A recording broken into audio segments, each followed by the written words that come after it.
ఈ సొసైటీలో మనల్ని మించినోడు ఎవరు అనే ముందు మనల్ని ముంచేవాడెవడో తెలుసుకోవాలి. నీకు కోపం వస్తే మనసుతో పోరాడు, మనిషితో కాదు. నీకు సమస్య వస్తే కాలంతో పోరాడు, కన్నీటితో కాదు. మనీ అనేది మహావృక్షం లాంటిది.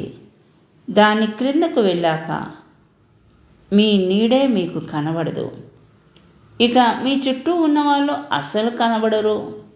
డబ్బు దగ్గర ప్రతి ఒక్కడు స్వార్థపరుడే. మీకు అవసరం అవకాశం లేనప్పుడు ఎలా ఉన్నారో అవకాశం వచ్చినప్పుడు కూడా అలాగే ఉండడమే నిజమైన వ్యక్తిత్వం. మీరు చేపట్టిన లక్ష్యం మంచిదైతే సరిపోదు, నడిచే మార్గం కూడా మంచిది కావాలి. ఒంటరిగా నడవడం అలవాటు చేసుకో. ఎందుకంటే నీతో ప్రయాణం ప్రారంభించిన వారందరూ నీతో పాటు చివరి దాకా నడవలేకపోవచ్చు. చనిపోయిన తర్వాత శవానికి నిప్పు పెట్టేవారి కంటే బ్రతుకున్నప్పుడు మనసుకి నిప్పు అంటించేవారే ఎక్కువ.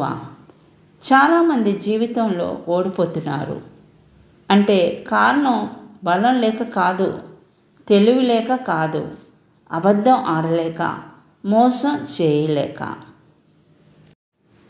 మనకు శత్రువులు తయారవుతున్నారు అంటే జీవితంలో వాళ్ళు సాధించలేనిది మనమేదో సాధించామని అర్థం. జీవితంలో ఎప్పుడు అనుకోని సమస్యలే ఎదురవుతూ ఉంటాయి. వాటిని ఎలా ఎదుర్కోవాలో తెలుసుకోవడమే జీవితం.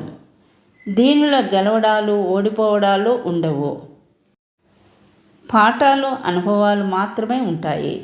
లోకం దృష్టిలో గొప్పగా ఉన్నా లేకున్నా పర్వాలేదు, కానీ మనస్సాక్షి ముందు గర్వంగా తలెత్తుకుని బ్రతకగలిగితే అంతకంటే గొప్ప జీవితం లేదు.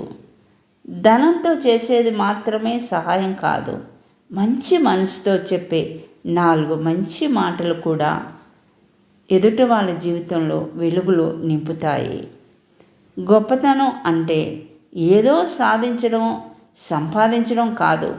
మన మాటల వల్ల కానీ చేతుల వల్ల కానీ ఎవరికి బాధ కలిగించకుండా ఉండడమే నిజమైన గొప్పతనం. గొప్ప వాళ్ళని చూసి మామూలు మనుషులను చిన్న చూపు చూడకూడదు. సూది పని కత్తి, కత్తి పని సూది ఎన్నడూ చేయలేవు. ఎవరి గొప్పతనం వారిదే.